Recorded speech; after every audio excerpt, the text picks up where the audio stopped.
The fork froze in midair. The waitress's voice cut through the Belvedere dining room like a sharp blade, breaking the elegant murmur of conversations and the discreet clinking of crystal glasses. Your fiancé put something in your daughter's food. The silence that followed was absolute. All eyes in the most expensive restaurant in the city turned to table 17, where Thomas Cardoso, one of the richest men in the country, was dining with his fiancée Clarissa and his 8-year-old daughter Luna. Thomas felt the blood freeze in his veins. His hand trembled slightly as he set the fork down on the plate. Luna was beside him, eyes wide, not fully understanding what was happening. Clarissa remained motionless, like a marble statue, but her eyes gleamed with something dangerous. The waitress who had spoken was named Natalia. She was 23 years old, studied nursing during the day and worked at night to pay the bills. Her hands were visibly shaking as she held the empty tray, but her chin was raised firm. "What did you say?" Clarissa's voice came out low, controlled, deadly. "I saw it." Natalia took a deep breath. "While you went to take that phone call and the girl was distracted with her cell phone, you poured the contents of a small envelope into her plate. It was quick, but I was bringing water to the table next to you and I saw everything." Thomas's heart was pounding so hard he could hear his own blood pulsing in his ears. He looked at Luna, who had taken only a few bites of the pasta with white sauce. The plate was still almost full. "This is absurd." Clarissa stood up abruptly, knocking her chair backward with a crash that made half the restaurant jump. "How dare you accuse me of something like this? Do you know who I am? Do you know how much my dress costs? More than you make in an entire year waiting tables."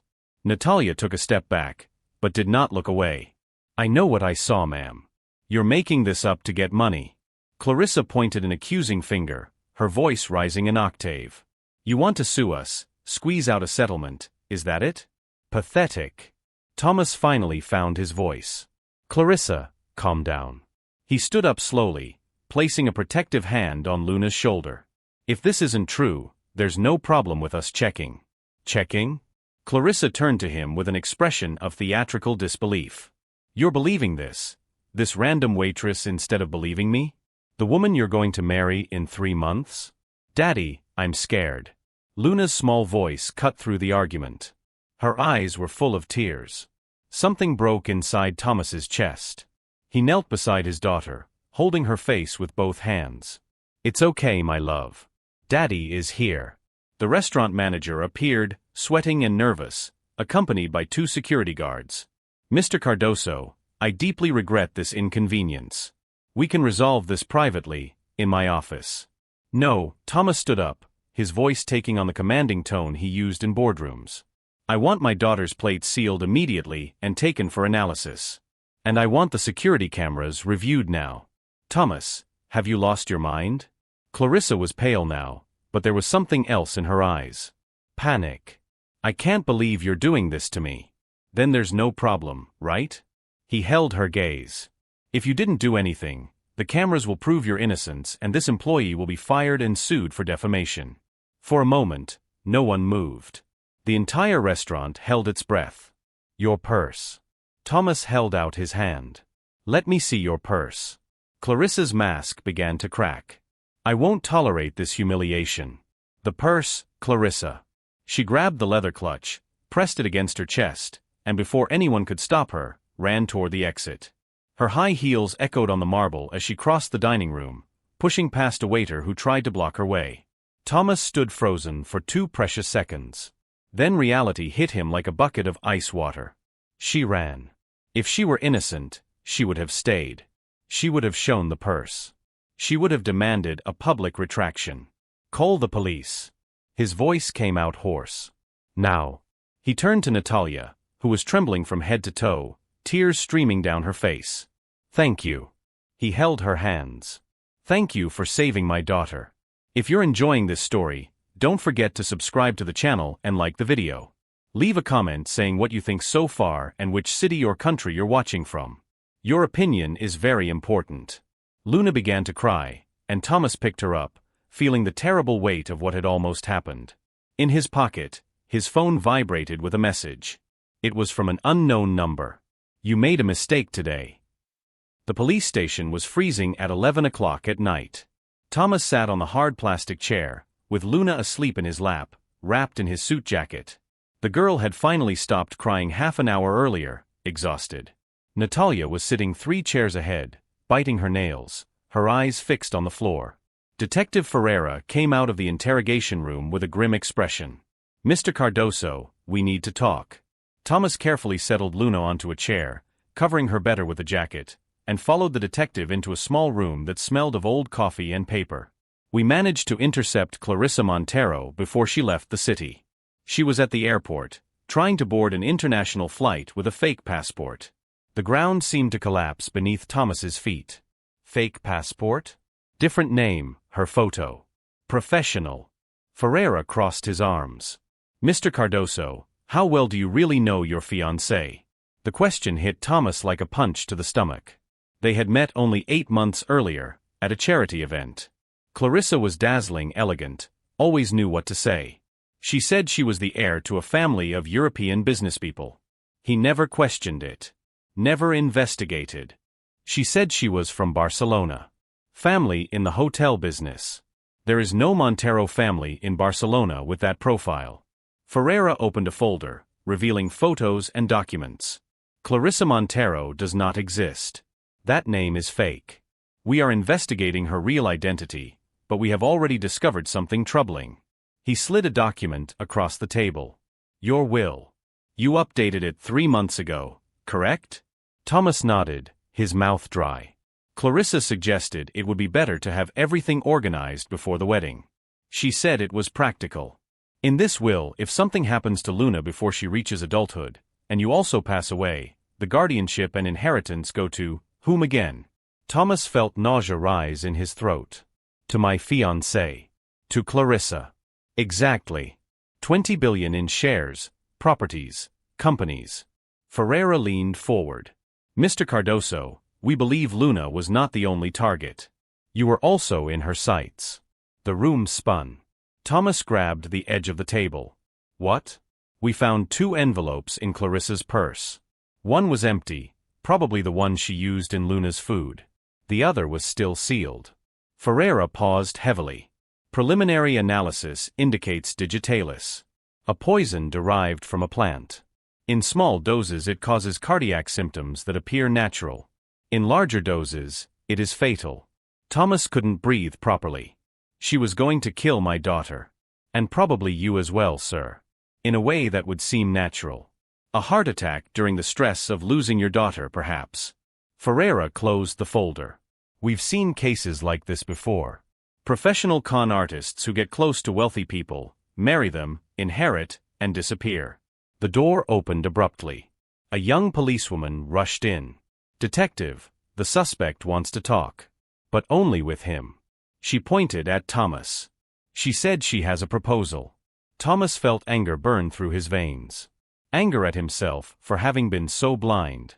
Anger for having put Luna in danger. Anger for having brought that snake into his home. "I want to see her." The interrogation room had gray walls and a cold metal table. Clarissa was sitting there, handcuffed, but still maintaining that upright, almost regal posture. Her silk dress was wrinkled, her makeup smeared, but her eyes remained calculating. "Thomas, darling." Her voice was poisoned honey. What a terrible misunderstanding. Misunderstanding? Thomas clenched his fists to keep from shaking. "You tried to poison my daughter. I can explain everything." Clarissa leaned forward as much as the handcuffs allowed. "That wasn't poison, it was just something to make her feel unwell. A prank that got out of hand." "A prank?" Thomas's voice rose. "Digitalis is a prank to you?" Clarissa instantly changed tactics, her eyes filling with tears. "I was jealous, all right? You spend so much time with Luna, I felt left out. I thought if she got sick for a few days, you would pay more attention to me. It was stupid, I know, but that was all. I wasn't going to really hurt her." "You're lying. I'm in love with you." She slammed her cuffed hands on the table. "We can fix this. I'll take everything back, sign any document, go to therapy. There's no need to involve the justice system. Think of Luna, think of the scandal this will cause for her at school, in the media." Thomas recognized the manipulation, every word carefully chosen to touch his weak points. "Why the fake passport, Clarissa? Or is that not even your real name?" She hesitated for a fraction of a second, but it was enough. I panicked, I ran without thinking. That passport is old, from when I had problems with an abusive ex. It means nothing. How much of our 8 months together was real? The question came out low, painful. Clarissa held his gaze, and for the first time, the mask fell completely. Her eyes turned cold, empty. None of it. She smiled, a small, cruel smile. From the very first hello at the charity event, everything was calculated. You were easy, Thomas. Rich man, widower, lonely, with a daughter who would inherit everything. Perfect. The punch of the truth knocked the air out of Thomas's lungs. But that idiot waitress ruined 6 months of work. Clarissa spat the words with venom. 6 months pretending to like you, putting up with your spoiled daughter, planning every detail. And some random waitress destroys everything in seconds. Thomas stood up, his legs unsteady. I hope you rot in prison. I have excellent lawyers, darling. Clarissa smiled again. I'll be free in weeks. And when I get out, that waitress will pay dearly for sticking her nose where it didn't belong. Thomas banged on the door to leave, but turned back one last time. Don't even think about threatening her. It's not a threat. Clarissa's eyes gleamed under the fluorescent light. It's a promise. 3 days later, Thomas was in the office of the country's top criminal lawyer. Leonardo Vargas was 60 years old, with perfectly combed gray hair and an impeccable reputation. His mahogany desk was covered with documents, all related to the Clarissa Montero case. The bad news first, said Leonardo, adjusting his glasses. Her lawyers are really excellent. They are claiming that there is no concrete evidence of attempted murder. The envelope was empty when found, and the other envelope with poison was only in her possession. It wasn't used. Thomas felt his anger boil. But she confessed. I heard it. Without a recording, it's her word against yours. And she has already changed her story, saying she was under emotional coercion, scared. Leonardo sighed. Also, we discovered something worrying about the waitress. Natalia? What? She has started receiving threatening messages. Photos of her house, the route she takes to college, her younger sister leaving school. Leonardo showed screenshots on his tablet. Direct threats. And there's more. He slid a photo across the table. Natalia appeared talking to a man in a dark suit at the door of her house. Clarissa's lawyers showed up at her house at 2 in the morning yesterday. They offered $500,000 in cash for her to change her testimony. To say she was mistaken, that the light was dim, that she wasn't sure what she saw. Thomas closed his eyes, guilt weighing on his chest. Did she accept? No. She sent them away and called the police immediately. Leonardo smiled slightly. That girl has courage. But she's terrified. She's not sleeping, missing work, temporarily withdrew from college. I need to protect her. I've already hired private security for her and her family. They are being watched 24 hours a day. Leonardo closed the tablet. But Thomas, we need more. We need to find out who Clarissa really is. Her past, other victims, a pattern. Without that, she could be free in weeks. Thomas stood and walked to the window, looking down at the city below. Tiny people living their lives, oblivious to the nightmare he was facing. Hire the best private investigators. Money is no problem. I already did that. Leonardo pressed his fingers together. And I have an unconventional proposal. Thomas turned. I'm listening. Clarissa still thinks you're an easy target, someone she can manipulate. Leonardo leaned forward. What if we use that to our advantage? That night, Thomas visited Natalia. She lived in a small apartment on the 10th floor of a simple building on the outskirts. When she opened the door, Thomas saw the deep exhaustion in her eyes. She had lost weight, had dark circles under her eyes, and her hands were trembling. Mr. Cardoso. Her voice was a whisper. Thomas.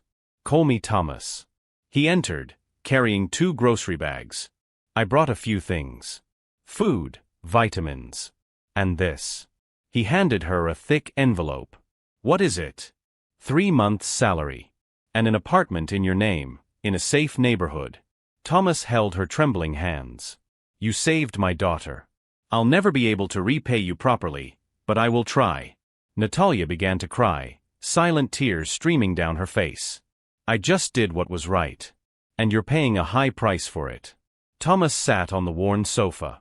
That's why I came here. I need you to trust me. He explained Leonardo's plan. Clarissa was growing desperate behind bars, her lawyers pushing for bail. If they could make her believe Thomas was willing to withdraw the charges, that he still had feelings for her, perhaps she would open up, make mistakes, reveal things. She's going to be suspicious, said Natalia, wiping her tears. That's why I need you to participate too. Thomas took a deep breath. I need you to appear publicly, saying you might have been mistaken. That the light was dim, that you were nervous, that you aren't 100% sure. Natalia turned pale. But I'm sure. I saw everything. I know. And your original testimony is recorded, documented, registered. None of that will change officially. Thomas held her hands firmly. But if Clarissa believes you're faltering, that the threats worked, she will lower her guard. And if this ruins the case? Leonardo assures it won't. But I understand if you don't want to do this. You've already risked too much. Natalia remained silent for a long minute, staring at her own hands. Then she lifted her chin, that same determination Thomas had seen in the restaurant returning to her eyes. I'll do it. For Luna. To make sure that woman never hurts anyone again. Thomas felt a lump in his throat. Thank you. In the following days, everything was set in motion.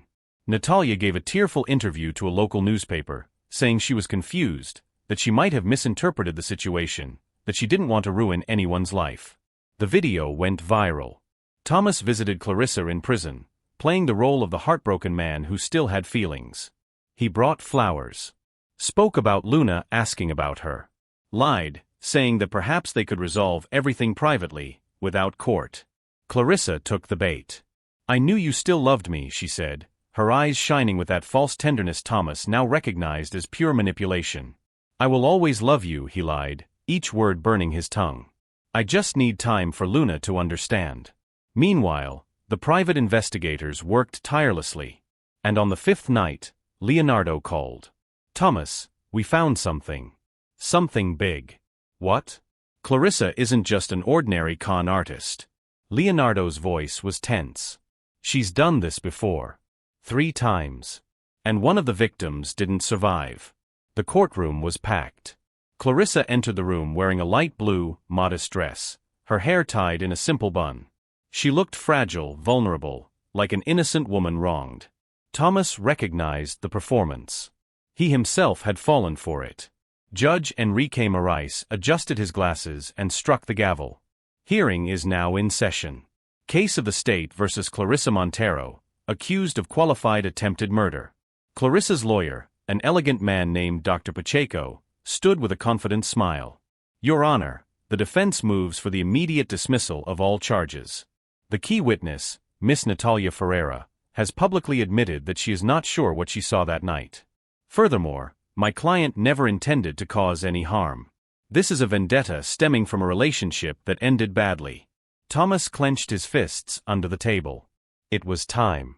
Leonardo Vargas stood slowly, like a predator who knows he has already won. Your Honor, the prosecution would like to present new evidence. Evidence that completely changes this case. He nodded, and a police officer brought a box full of documents and photos. Clarissa Montero does not exist. That name is false. Leonardo placed the first photo on the projector. A woman identical to Clarissa, but with blonde hair. This is her real name, Helena Vargas, 42 years old, born in Argentina. Clarissa paled but maintained her composure. For the past 15 years, Helena has operated under 7 different identities. Leonardo displayed photos in sequence. Different hair, different styles, but always the same face. Each identity had a purpose: to approach wealthy, widowed or divorced men, preferably with young children. The courtroom erupted in murmurs. The judge banged the gavel. Silence. Leonardo continued, relentless. In 2019, under the name Victoria Campos, she married Argentine businessman Eduardo Salazar. He had a 6-year-old son. 3 months after the wedding, the child died. Sudden cardiac arrest, according to the death certificate. 6 months later, Eduardo also died. Same cause. Thomas felt nausea. That could have been Luna. Victoria, or rather Helena, inherited $16 million and disappeared. Leonardo displayed bank documents. In 2021, under the name Isabella Ramos, she tried the same scheme in Brazil with widower Marcelo Santos.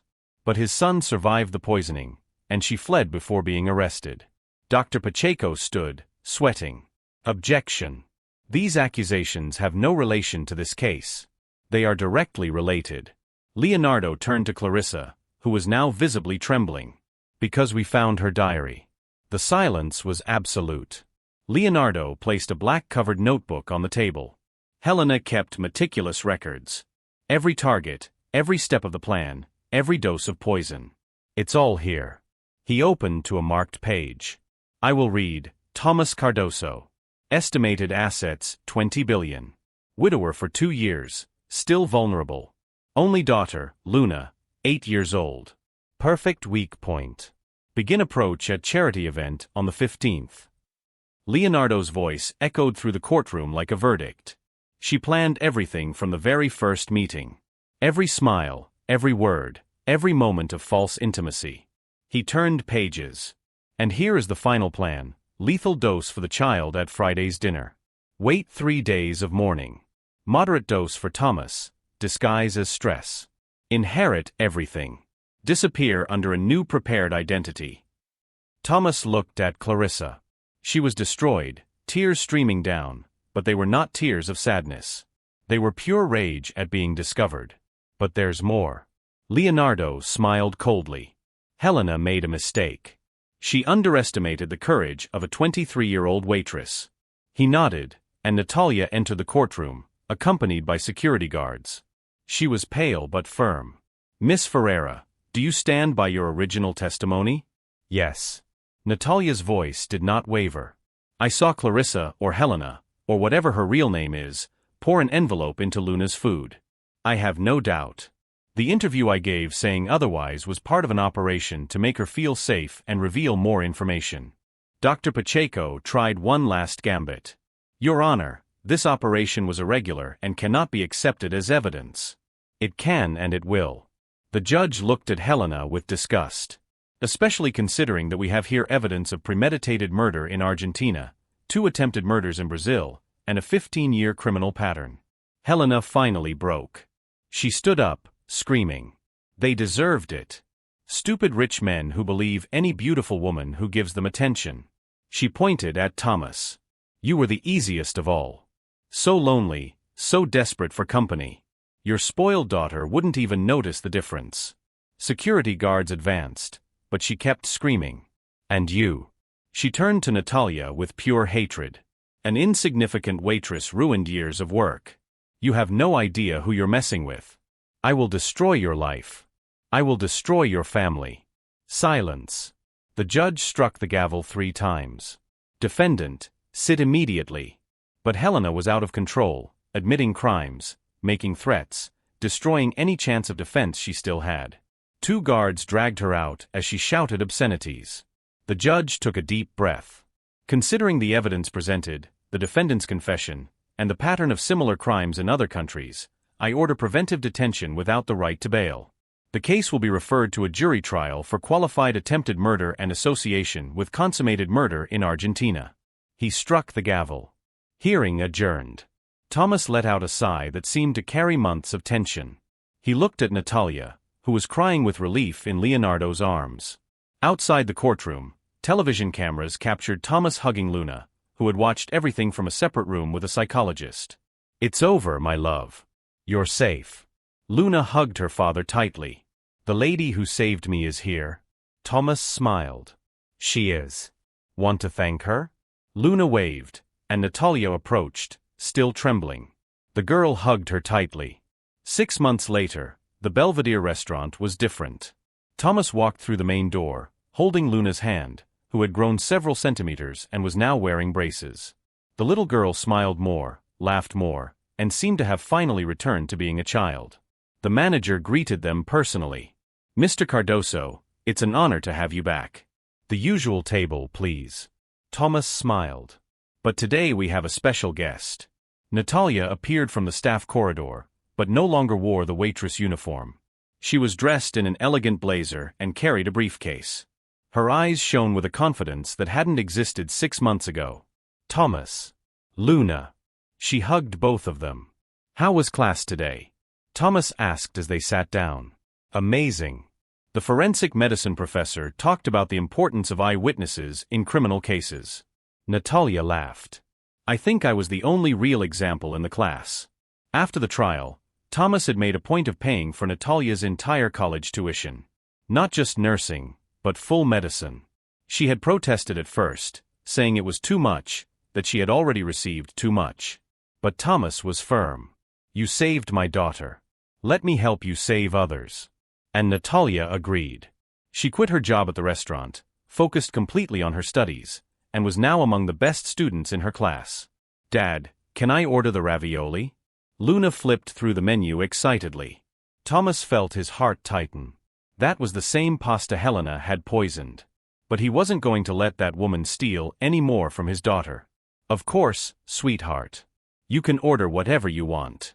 As they waited for their food, Thomas showed Natalia some papers. I signed today. The foundation is officially registered. Natalia read the document with teary eyes. Luna and Natalia Foundation, protection and support for crime witnesses. The organization would offer protection, legal and financial support to those who had the courage to report crimes but were made vulnerable for doing so. This is going to help so many people. Natalia wiped a tear. You inspired this. Thomas held her hand across the table. Your courage changed everything. Luna, who had been drawing on a napkin, looked at Natalia. You're my hero. Natalia hugged the little girl, tears finally falling freely. The dinner arrived, and for the first time in months, Thomas ate without that knot in his stomach. They talked about future plans, about Natalia's graduation in a few years, about the trip that Thomas and Luna would take during the holidays. And Helena?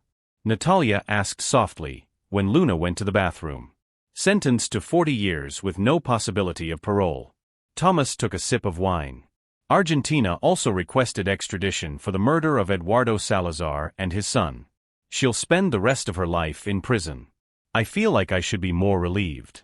You care. That makes you a good person. Thomas smiled sadly. I've struggled with it too. I loved an illusion. I brought a murderer into my home, introduced her to my daughter. The guilt was heavy. But you didn't know. Exactly. And that's the lesson I've learned. Thomas leaned forward. There are people in this world who are experts at deceiving, manipulating, and pretending to be something they're not. It's not our fault when we fall for it. The blame is all theirs. Natalia nodded slowly. My therapist says something similar. That I wasn't naive for trusting the system, for expecting people to do the right thing. You did the right thing. Thomas held her gaze. Even when it was easier to stay quiet. Even when you were threatened. Even when they offered you money. You chose to protect a child you didn't even know. Anyone would have done the same. No, Thomas shook his head. That restaurant was full. Dozens of people dining, staff walking around. You were the only one who paid attention. The only one who acted. That's not common. That's extraordinary. Luna came running back, interrupting the moment. Can I order dessert? You can. Thomas laughed. But only if you share it with me. They ordered a chocolate cake, which Luna devoured with the enthusiasm typical of an 8-year-old. Thomas watched his daughter laugh, watched Natalia smile, and felt deep gratitude. Helena had tried to take everything from him. His daughter, his money, his life. But in the end, she had given him something unexpected, clarity. Clarity about what really mattered. It wasn't the business empire, it wasn't the billions in stocks, it wasn't the social status. It was that moment right there. His daughter alive, healthy, happy. A true friend who risked everything to do the right thing. When they finished, Thomas paid the bill and left a generous tip. Outside, the sky was starry. Natalia, do you want a ride? Thomas offered. No thank you. My boyfriend is picking me up. She smiled, blushing slightly. Boyfriend? Thomas raised an eyebrow. Since when? 3 weeks. He's a law student. We met at the library. Natalia laughed. This time, I did my research first. I checked his background, asked for references, talked to his friends. Thomas laughed heartily. Smart. Tell him to come have dinner with us next time. Luna hugged Natalia once more before getting into the car. Love you, Nat. Love you too, little one. On the way home, Luna fell asleep in the back seat. Thomas drove in silence, processing everything they had gone through. Life had taught him that evil exists. That dangerous people walk among us, disguised with charm and smiles. But it also taught him that good exists. That courage can come from unexpected places. That a 23-year-old waitress can have more integrity than 1,000 rich and powerful people. And the most important lesson, always protect the people who have the courage to tell the truth. Because without them, monsters like Helena would continue destroying lives. Thomas parked in the garage, carried Luna still sleeping to her room, and before leaving, whispered, "You're safe now, my love. And you will always be." If you enjoyed this story, don't forget to subscribe to the channel, like the video, and leave a comment telling us what you think and which city or country you're watching from. Your interaction